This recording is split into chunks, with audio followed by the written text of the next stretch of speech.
Good evening, everybody. For those of you who don't know me, who I haven't already met, I'm the father of the bride.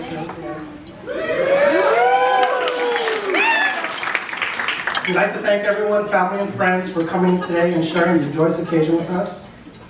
I'd like to recognize a few folks tonight. My brother Jose and sisters and their spouses, Margaret and Bob Valdez, Adela and Tony Andrade, my nieces and their husbands, Victoria and Mark, Bernadette and Jose, Cindy and Robert, Monica and Walter, and their families for coming. And my neighbors, Dennis and Maddie Sillison, along with their children, Matthew and Danielle. I'd like to especially recognize the families who have traveled far to be here. Sarah's godparents, Christy and Mari Mendoza from Chicago.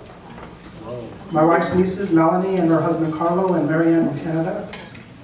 I'd also like to recognize Jared's brothers and sister, Colin, Nolan, Molly, and also his uncles and aunts, Chip and Joe, Bernie and Mary, Mike and Elroy, Kathy, Marie, Patricia, Jimmy, Brian, Anna, and Mo.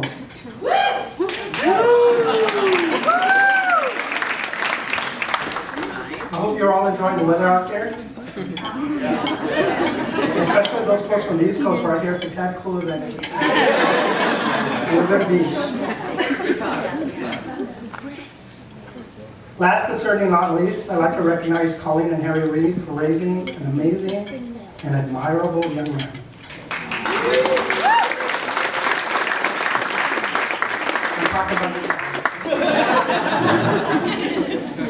Seriously, Jared is everything that my wife and I could have wished for a husband for Sarah, and a son-in-law for myself and my wife.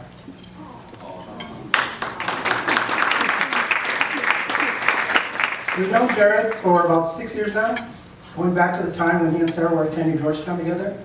And he's grown to be a very special part of our family. He and Sarah, along with our other daughter and son-in-law, have taken family vacations together from Puerto Rico, where Jared confided in us that he'd like to own a horse someday. Golden Palomino, right, Jared? To Mexico City, where he impressed us with his Spanish-speaking skills. And Spain, where we saw a flamenco show, and he showed a deep interest in dance, and he demonstrated part of that tonight, right? And lots of other places in between, including Las Vegas and our mutual fondness of a drink they serve there called Octane. But we won't elaborate on that, right? Not tonight. But stays in Las Vegas.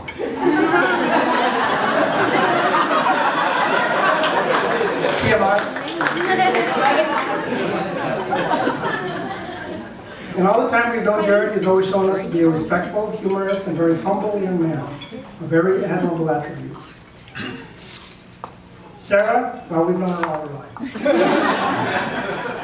She was a very quiet child growing up. She hardly said a word until she was around 5 years old. Then it seems as if overnight she made up for all those quiet years. She couldn't stop talking or asking questions. Daddy, how does that work? Daddy, where are we going? Daddy, when we'll get there? Daddy, why do you look that way? Is everything okay? She is still and always be to me that little girl asking the same old questions. Looking back, I guess she did choose the right profession for her. We know she'll make an excellent attorney. I said in another very special wedding, a little more than 2 years ago, that our children are our legacy, and that we will leave on this planet. And I couldn't be prouder of Jared and Sarah.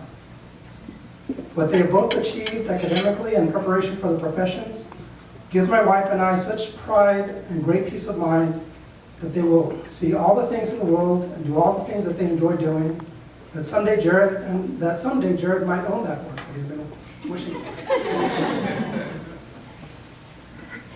Lastly, my advice to you both is that marriage is about give and take, meeting in the middle. Always think before you say something you'll regret. Don't get a bit mad at each other. And put your significant other first before thinking of yourself.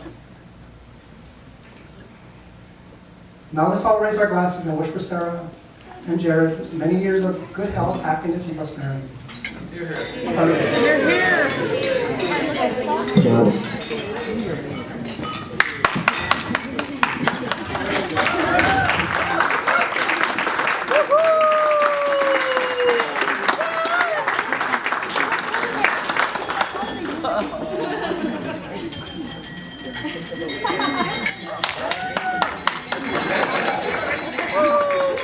you, sir. I'd like to bring up one of the groomsmen now, Anthony.